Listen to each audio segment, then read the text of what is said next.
Yo, welcome back to the channel, guys.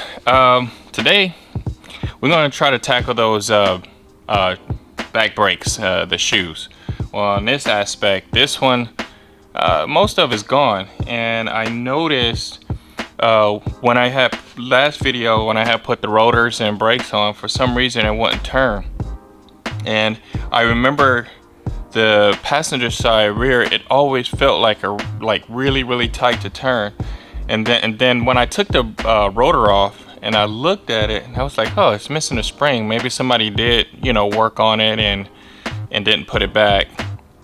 But I looked into it, and the spring is actually wedged down into the hub and knuckle, which is right underneath the brake shoe, which is like super weird.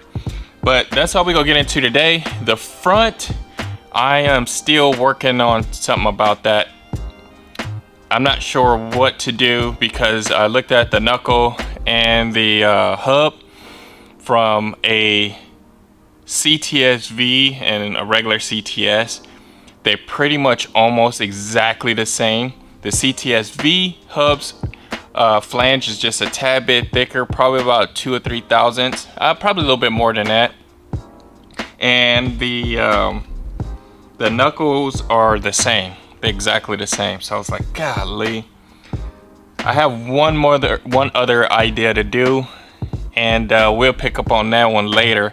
But let's get to these rear drums, because I know it's going to be a pain to pull those springs and get it all cleaned up. Also, the flange around what is it, the dust shield, I know I'm gonna have to cut a small lip off because it's hitting the rotor, causing it to bind as well. But we'll get on to that. Let's get started.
Alright, I have the spring kit or whatever, because all the rest of it it's like rusted and bent up.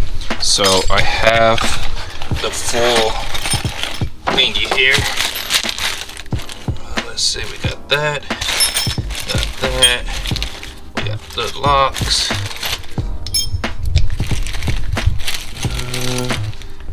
spring, some lithium grease, the very hard spring to put on, and I think that goes in there like that.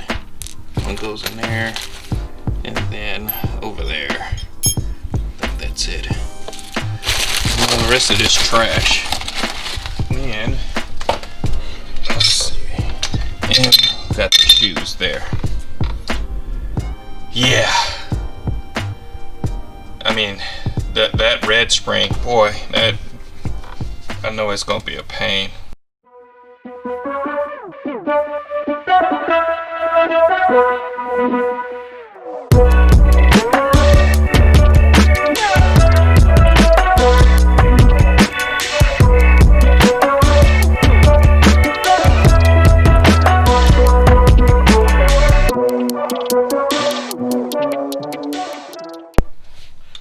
Alright, I didn't want you guys to see me struggling with that bottom spring.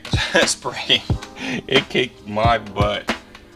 Oh, so now I'm gonna put this other spring on, but I need to collapse this so I could get the actual rotor back on. And let's see here. This one shouldn't be that hard.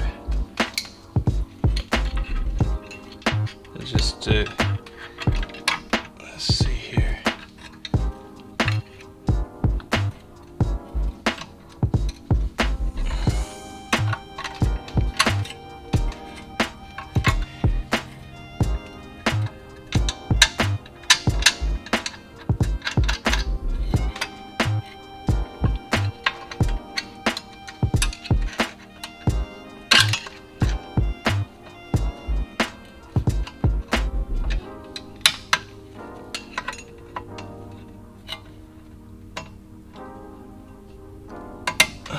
There we go.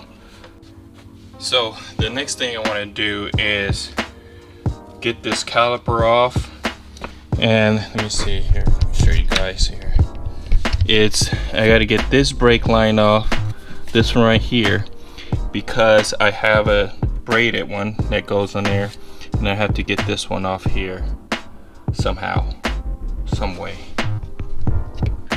I did spray some stuff on it, so I'm hoping that would help. So let's see if we can get that off of there. So I got this one on. I don't want to bore you guys with trying to get these lines on and off.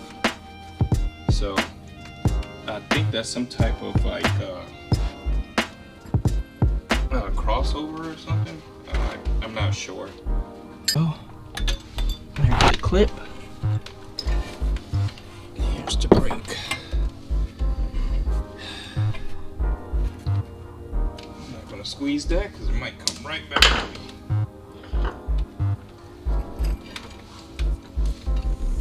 Ready? Clean this clip off a little bit here. Get some of this crud off.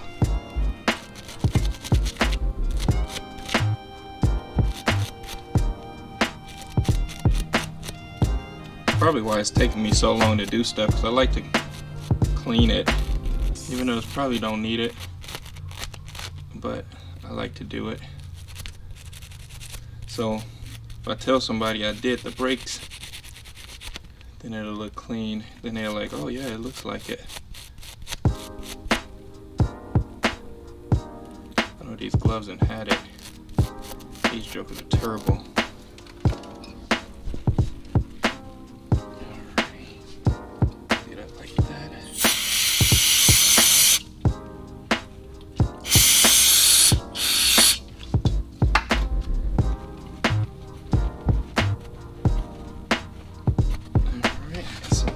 Nice and clean clip there.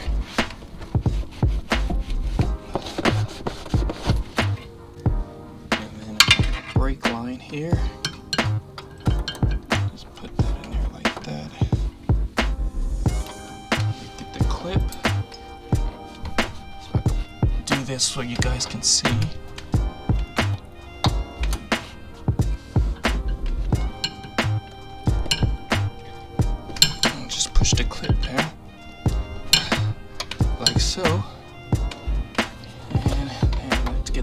line back in.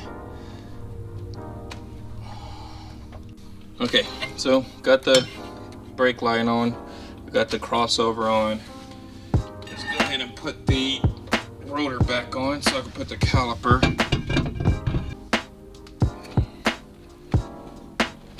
Caliper back on.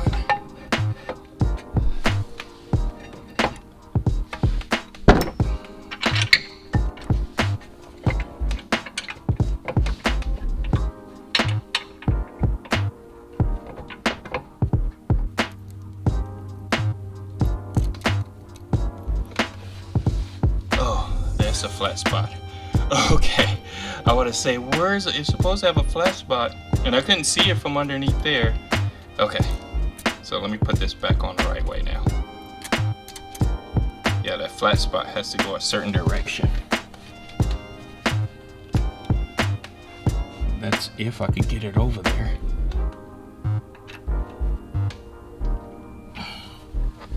Alrighty. Well, that's pretty much it.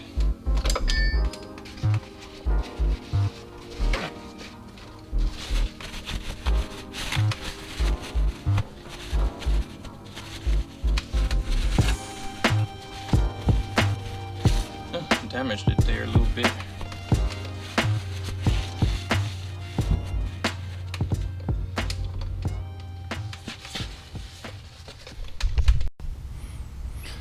Alrighty, that'll be it for today, guys. I'm just going to finish cleaning up. Actually, I don't have to because I'm the only one in here. So it's not like at home where I got to clean up in the driveway and put everything 100% back. But I'm pretty sure I probably would do it anyway. So like I said, everything is back together. Got the lines on there. I just wish that wouldn't be so close to that. I'll figure something out on that pretty soon. And let me show you guys the front. Got the brake lines. Sorry about that, I don't have a light on me. Got the brake line on. So the next thing, I just got to figure out what I'm gonna do to get these to fit right. I got an idea, but we'll see. I'll probably have to get something machined. Also on this side as well, got this on. And I also have the other side completely done on this side is also. And this one I got to figure out, probably have to turn that banjo up so it won't hit that axle. I don't want to rub against that axle and rub that boot loose. But got the caliper, my other caliper's sitting there. But until then, that's pretty much it.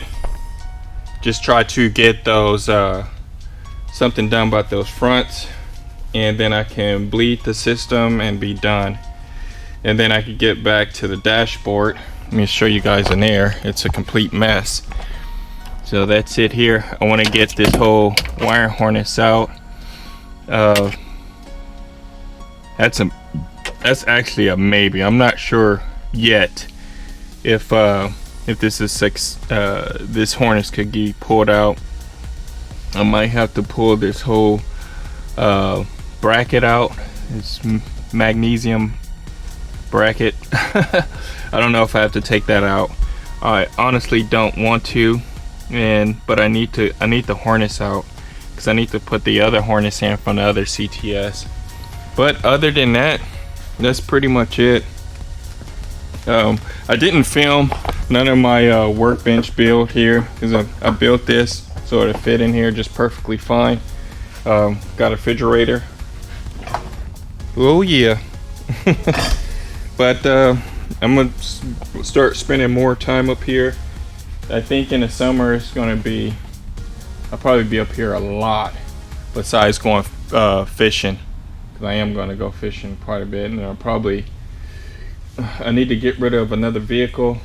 But until then, y'all, I will see you on the next one, and that's it. Oh, I'm about to head up to my buddy's house, Scott, and order some more parts for the stroker engine that I'm putting in here, so we could start getting that together. as soon as I get the wheels and stuff back on here, finish the dash where I could tighten up the interior, I'm gonna pull that engine out. I want to pull it out so bad. And I think, I'm not 100% sure, but I think it's something with this rear end. Because when I go forward, it's fine, but then when I go backwards, it's like it's skipping teeth, and that's not good. I don't know what's wrong with it. I'll probably end up swapping it out. I'll probably take the one out of here, out of the black CTS, and see if it does the same thing. I'm gonna check it first and see. If it doesn't, then I'm gonna switch them out, because I believe they're pretty much the same. Switch that out. So basically, wheels, tires, brakes, the differential, switch all that out. I don't know how hard that's gonna be. I hope it's not too hard, because I never tackled it before. And that's it. And you need a bath and another polish, and that's it on that. So I'm trying to get it out as soon as possible.